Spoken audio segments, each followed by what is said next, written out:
Welcome to today's episode of Black Belt Startup with Ferris. Thank you for tuning in. What's new in the world of entrepreneurship? If you're not getting leads and clients and you're stuck, I'm going to help you get unstuck. Today, I want to spend more time on networking. Networking that will get you leads and clients and will help you grow your business to 6, 7, and even 8 figures. And I'll cover 3 specific ways for you to get clients. 1, online networking using social media, and specific tips for different platforms, and then joining small business groups, and then building a referral group. Now, networking, when we talk about it, a lot of us who don't come from a background in sales, like myself, when I first started my very first business, I had 0 experience in sales. And it was really hard for me to go to strangers and talk about my business and pitch. So when you hear the word network, I don't want you to think that this is, only for those who are extroverted or those who are, good at selling. Think of networking just like other business processes. It's a muscle. It's a habit that if you build, you will definitely get results and you will get consistent results. But before we dive in, a couple of housekeeping items. One is that whether you're watching or listening live or tuning in later, I'd love to hear from you. Leave me a comment, ask me a question. Go on our website, startupwithferris.com. Ferris spelled F-E-R-A-S, like my first name. You can ask a question, ask Ferris, and I will make sure that we gather all those questions as a team, but I answer all these questions either on these episodes here or on social media where you left us a comment, and email me directly if it's something maybe very personal you don't want to talk about publicly, maybe about some specific business issue.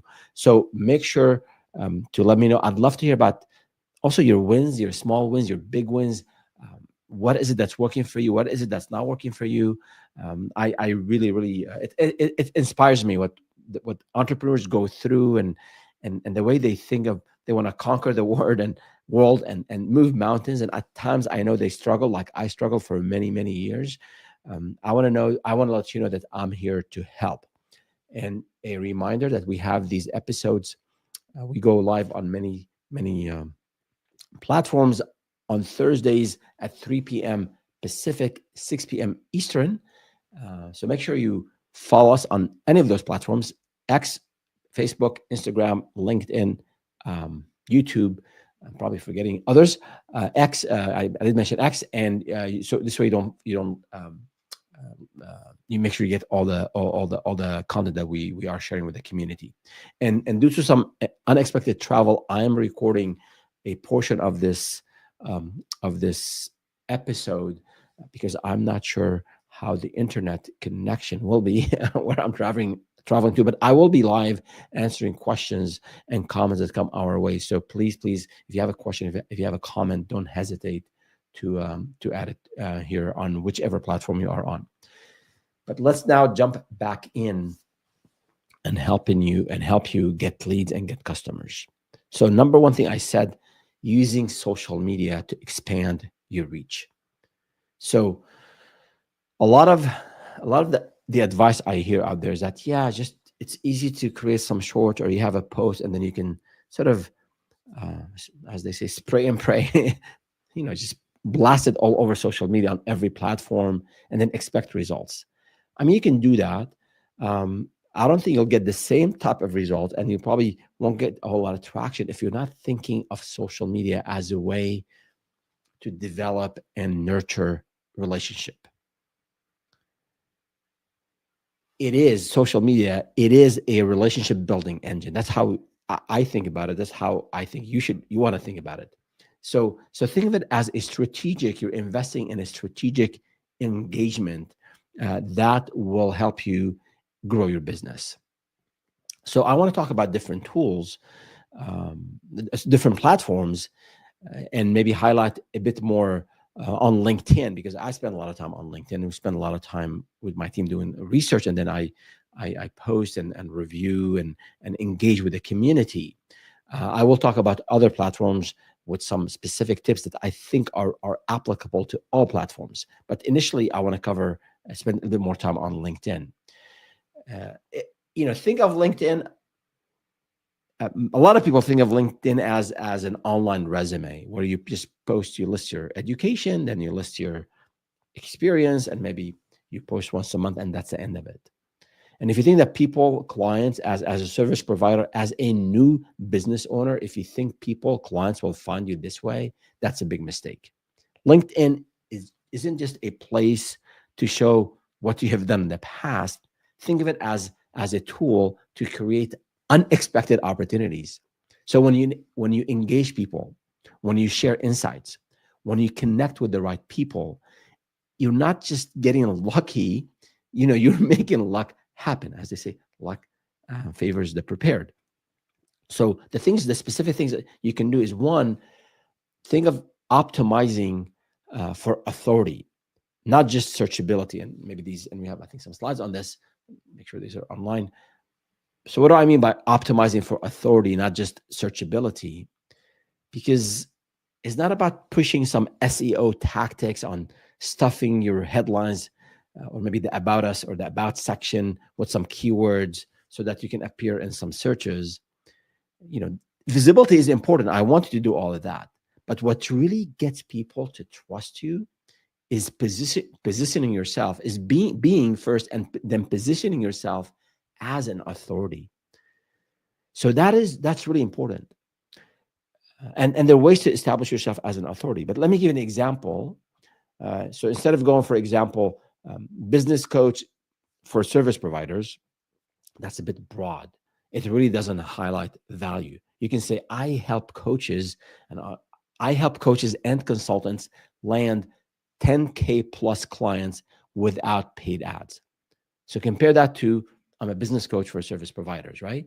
So I help coaches and consultants land 10K plus clients without paid ads. You're very specific, you're outcome driven, and you are speaking to the pain points. People are not landing clients, they're not landing 10K clients, and then maybe they're spending a lot of money on ads. So potential client, now changing this headline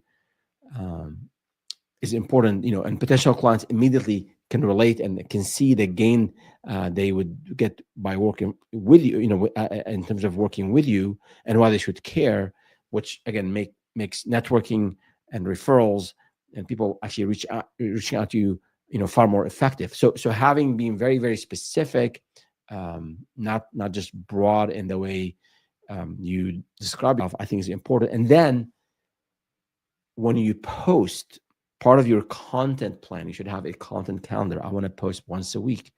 Maybe I have more time and I'm good at it, or I have some more resources. I can post maybe 3 times a week. I post once a day. And this is part of what I do as someone who is investing heavily in building a community and answering people's questions and growing the business. Producing high quality content is important to my business. So whatever the case might be, in terms of establishing authority, you want to be positioned properly, as similar to the example I mentioned, but also providing something useful, adding value to your specific audience. You're not addressing broad audiences here. You can't have that tagline that you can help people land clients without paid ads, and then most of your content is on paid ads, right? There'll be a disconnect. So part of establishing authority is also posting valuable, high value content from the trenches, from your own experience, not just something that you quickly get out of, off ChatGPT. Use ChatGPT, I would say, properly, ethically. No one needs some broad generic answer from ChatGPT. People want to know from you about your own story, your own challenges, about how you help other customers. So by sharing high value content in a consistent manner, weekly, once a week, that's fine. That will help a lot establish your authority within your network. Now, tactically, the second tip here now is for LinkedIn is to ditch cold DMs. So it's one thing to reach out to a friend that you haven't talked to in a while, and we covered this in the previous episode. If you happen to miss that episode, check it out, where we talked about how to leverage the power of your network and your network of ex-colleagues, your friends, your roommates, classmates, suppliers, vendors, gym buddies, what have you. So that's one thing. That's one way to do outreach and nurture them. And again, check out the previous episode for more tips on how to do that. But for cold DMs, if you are going expanding your reach, you've exhausted your existing network, and you want to reach out to new people, as we say, cold email, cold call, cold direct messages, building some authority, as I said earlier, about what you offer and how you help clients before you start this DMing people will work hugely in your favor, because nobody wants to talk to someone who is not who maybe they don't want to be sold by a stranger. People buy from people. People buy from people whom they trust and they believe that they know what they're talking about. So if you let your content start the conversation for you, instead of spamming, connection requests and instead of that, if you post content that attracts the right people, that's going to work hugely in your favor. Because when someone is reaching out to you, at least what I do, and I know what other people do, you click and to check out their profile. If you're intrigued or maybe interested by what they reach out to you with, I go and check out their company or check out their profile and see what, who they are and what they do. So by posting high value content ahead of direct messaging, that will help you establish that authority I mentioned earlier. And then you can, in terms of like what to share and what to, offer your community, I mean, you can share contrarian takes on industry topics. Don't get into politics. My recommendation, easy. You can easily get into that rabbit hole, especially on LinkedIn, maybe on Reddit, other places you can do that. Maybe you can expose some common misconceptions about your service, about your industry, or maybe some new technology, or maybe new service. Maybe you can give insights that make people think, I need to talk to this person because he hit the nail on the head. So keep that in mind as you're posting. It's easy to post something quick and simple, which sometimes simple is okay, but something that everyone else is talking about. But it takes more time, takes more intentionality to come up with high value content that would resonate really well with your audience. So an example, let's say a leadership consultant once posted, most leadership training is useless because it teaches frameworks instead of behavior change. And here's what works. That single post, again, with all the authority maybe they've established over the years, got over 50K views and landed them 3 high-ticket coaching clients without sending a single cold DM. I'm not saying don't sell cold DMs.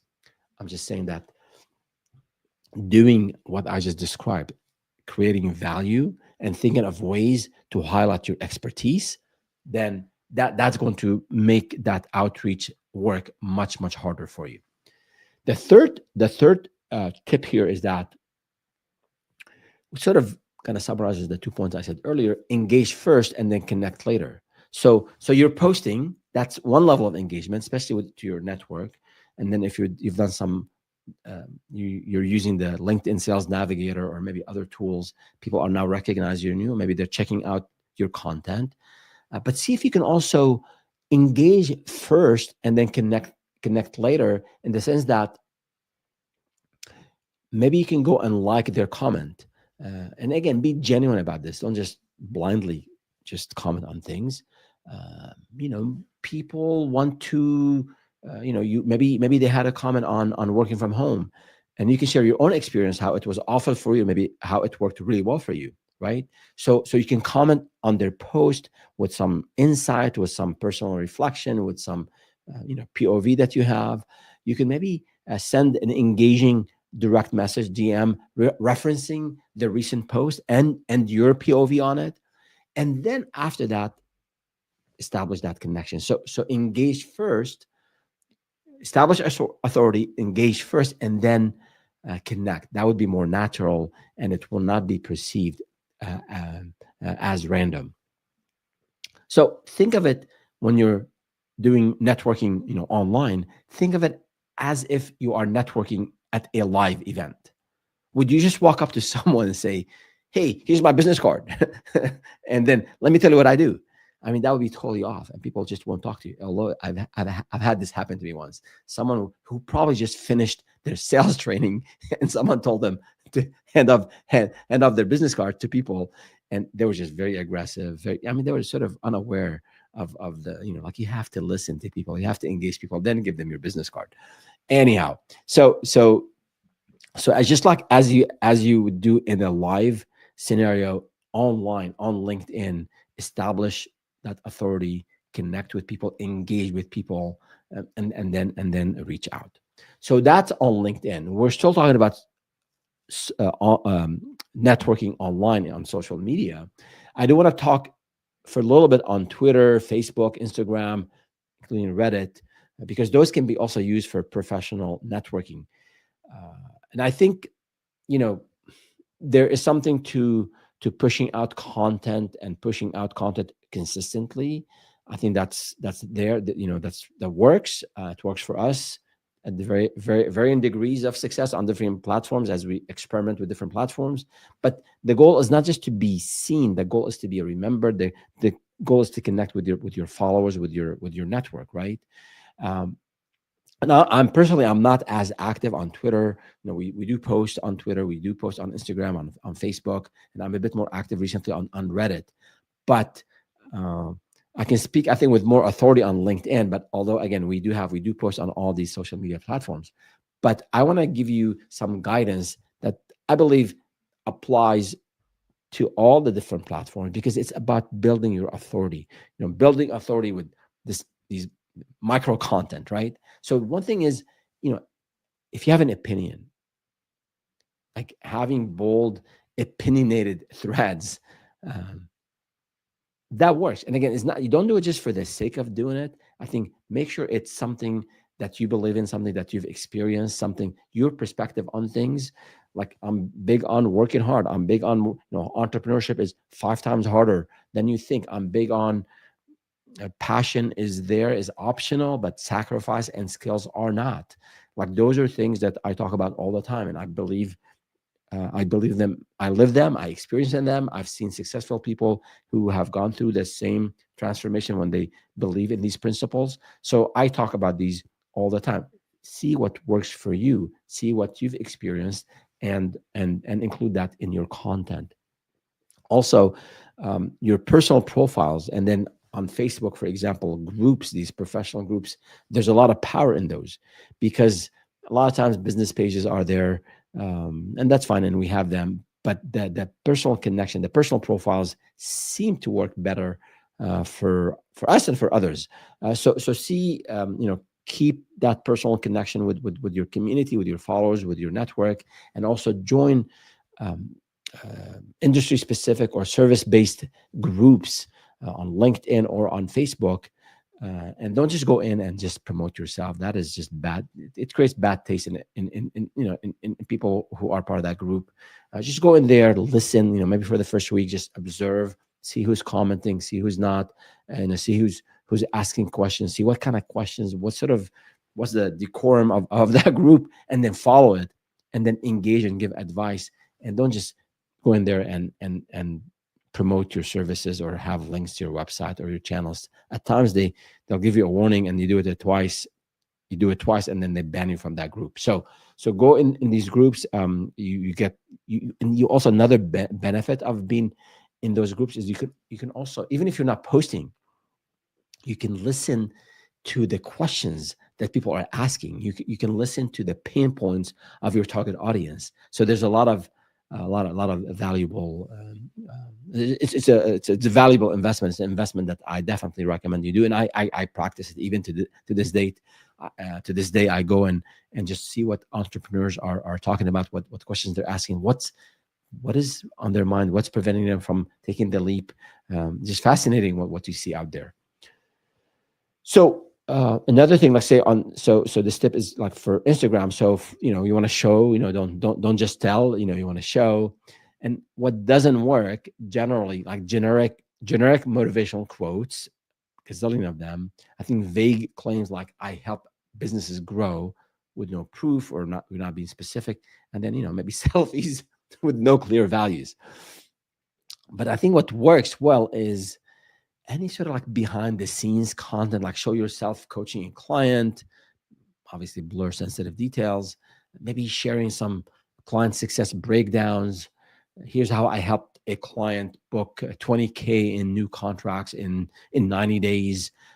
Show maybe your point of view on industry myth, or maybe a misconception.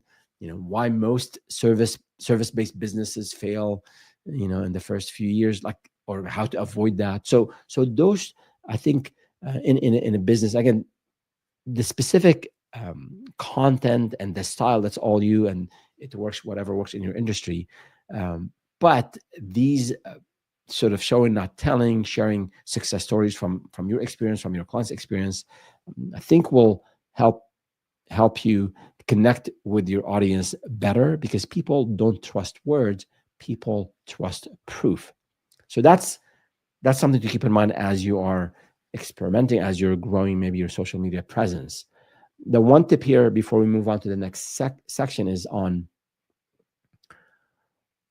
where you put your energy. So you hear a lot of advice out there to just put stuff on every platform.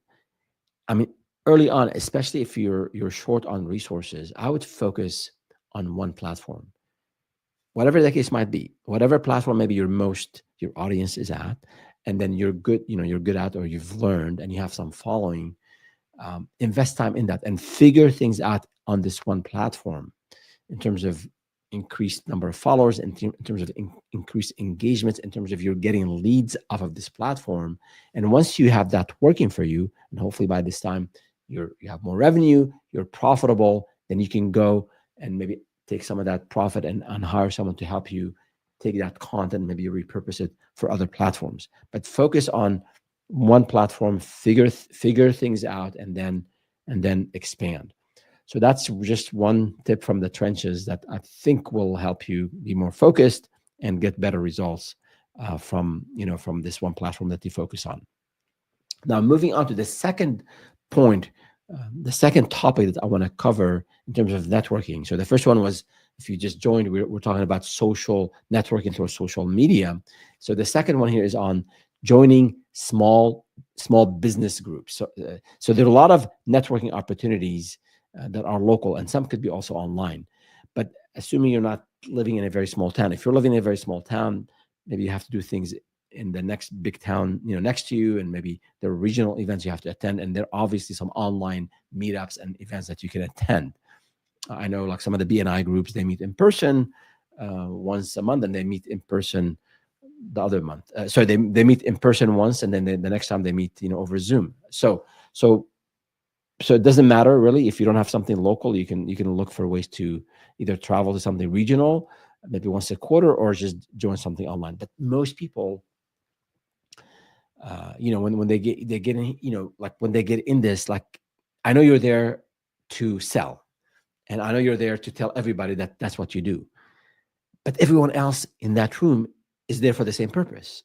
so before you do that, stop looking for clients, look for power partners, right? So establish those relationships. Show people that you care about what they do and what they offer, and genuinely, like sincerely, when you hear someone who is selling, I don't know, IT, cyber security services, like sincerely say, okay, if I know someone who could use your services, I will make an introduction. And the universe works in an amazing way, and there'll be reciprocity one way or another. So instead of just going to these groups or these meetings to just sell, I want you to think of it as, I'm learning, I'm listening, I want to help others, and along the way, I want to let them know of what I do. So instead of instead of just being And some people just, again, they listen to maybe YouTube video, or they attend a sales training session, and you got to be out there networking, telling people what you do. You got to pitch, but you got to do it with class. You're establishing a relationship, and it's your reputation. If you're annoying and obnoxious, people would avoid talking to you. So keep that in mind as you are going to these events, and remember that. And this is maybe my second point is is is that giving before taking is foundational. I mean, this is the fastest way to build credibility is to give before you take, in all relationships, and business is no exception. So help first, and then ask later. So what doesn't work is, hey everyone, I'm a marketing consultant, and DM me if you need any help. Well, first, it's broad, and they have no idea what you do in marketing. But just that approach, even if you were more specific, like I'm a certified Meta paid ads, consultant. Even that, this approach is not going to work. Where in a conversation, hey, how's it going? How's your day? What do you do? Oh, interesting. Oh, I might know someone who could use your services. You can say, hey, by the way, this is what I do. I help clients increase their revenue by double digits without spending money on ads. And here's the strategies I typically use. I mean, yes, technically this is a pitch, but it's also it's really a conversation after you listen to them. And once you demonstrate that you add value, like you're certified, you work with local clients, maybe you mention a name that they also know, maybe someone in the same room that you've helped, right? That would be the amazing. It will add a whole lot of credibility to you very quickly. So people, at the end of the day, people trust those who provide value, over just some pushy salesperson. So keep that in mind as your networking is give before you take. And then the last piece here is that I want to spend some time on before we wrap it up here, maybe in a few minutes, is on building a referral system in your network. So most people assume that referrals happen by luck. Hey, if I do a great job, people will naturally recommend me. I mean, that's a dangerous myth. It might happen, someone did a great job when we had a issue with the roof, and I remember them. And anyone I hear who needs a roof, some services, I will point them. I will make a referral because they got really to get good care of us. That's good, but that's not going to be sufficient, because referrals should not be accidental. They should be, I don't want to say the word engineered, but they should be planned for. So if you're not actively guiding your network on how to send you recurring referrals, you're leaving money on the table. So the idea is not to be passive about it. Again, not to be obnoxious about it, and not to be passive about it. I'm going to show you some tips how to do it right. But is you want to make this word of mouth a system that you invest time in, like an engine, and then that will influence people or remind people or nudge people to help you to send leads your way. So the number one thing is, again, stop asking for referrals directly, and do this the following instead. Ask someone, do you know anyone who needs my services? I mean, this puts all the mental effort on them. It's vague, it's broad, and often leads to, I can't think of anyone right now, but I'll keep it in mind. I'll let you know. They probably won't. They probably won't remember. But instead, if you're more specific, if you're hyper specific when asking for introductions, after you've heard, again, keep that in mind, after you've listened to them, after maybe you thought of someone for them, instead of saying, can you send me referrals, say, I'm looking to connect with small law firms that struggle with client acquisition. Do you know any attorneys who might be open to a quick conversation? Like, you were now very specific, right? You said attorneys, small law firms, not big ones, probably starting ones, and they struggle with getting new clients. So you made it easy for them to think about it within okay, I know these 3 lawyers. I might send them your way. Or let's say you meet someone in the coaching space, who mentions, they're struggling with leads, and with lead generation. Can you introduce us? So again, whatever space you're in, especially if you know that they know people in a specific industry, or in a specific vertical, a specific locality, then make it easy for them to send leads your way. And you're giving their brains something to work with. So in my experience, most people love helping others, but they need clarity, and they need to make it, people are busy. Make it easy for them. And you can do the same thing if you are following up over email. The same idea. Thank them, show them how you care and how you want to help them, and say, make it easy for them to maybe take that next paragraph and send it to their network, right? So make it really, really easy for them. Craft that email and tell them, like, this is, I'd appreciate it if you send it out to your team. The second thing here is what I call the pre-warmed referral strategy is not, again, just like how you position yourself.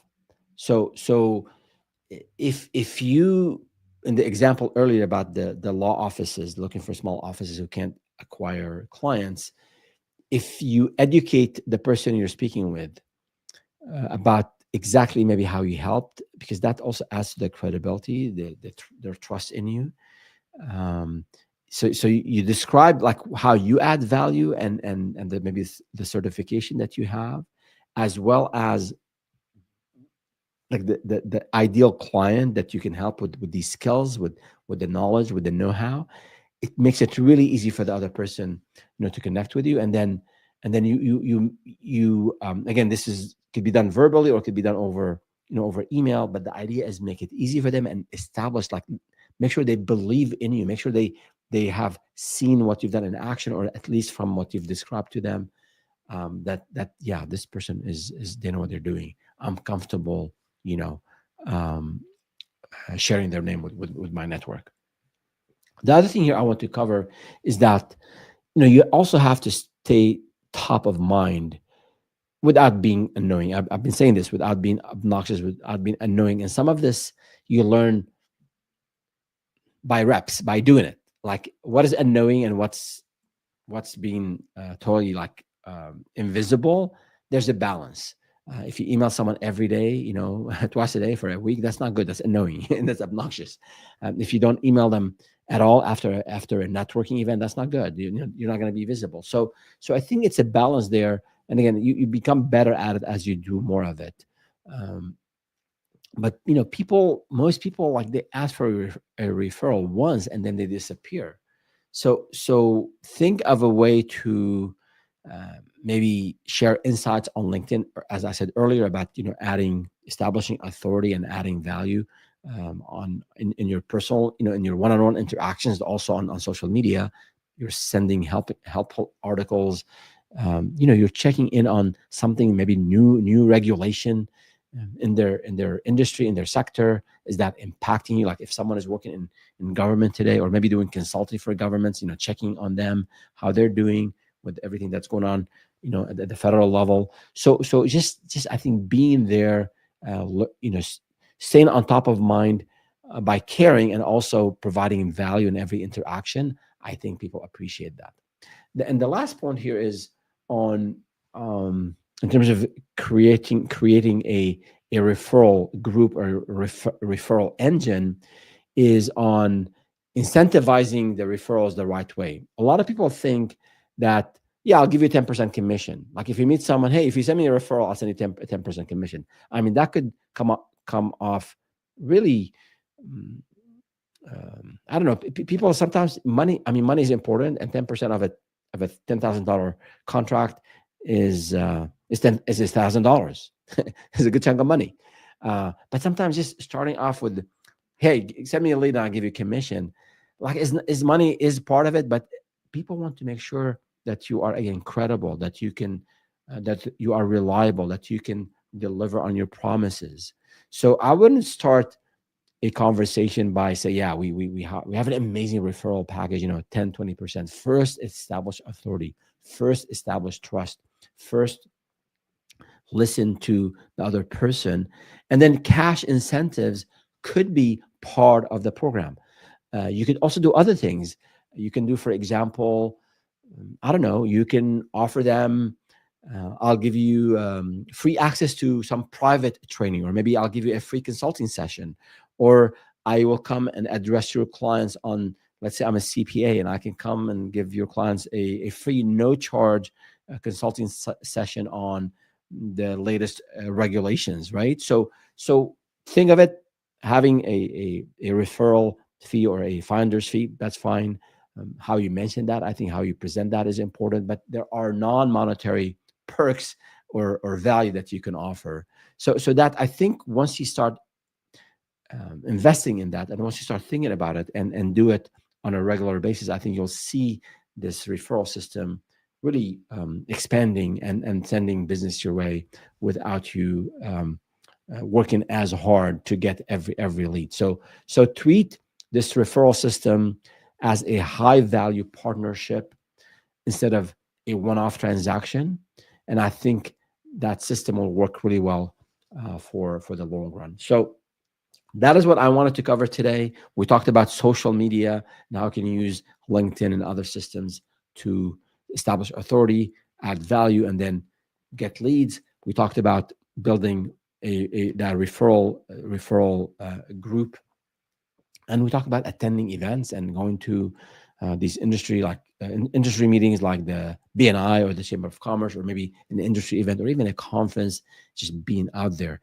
I have this saying: only great things come out of networking, because you're not only meeting potential clients, you're meeting potential partners, people that you can maybe do business with, business partners and co-founders, a strategic investor, future employees, all sort of people, all kind of opportunities present themselves when you are networking when you are networking. And at times, again, you might have to try things out. You might have to go to 3-4 different venues and different organizations, and maybe only 2 of them will work.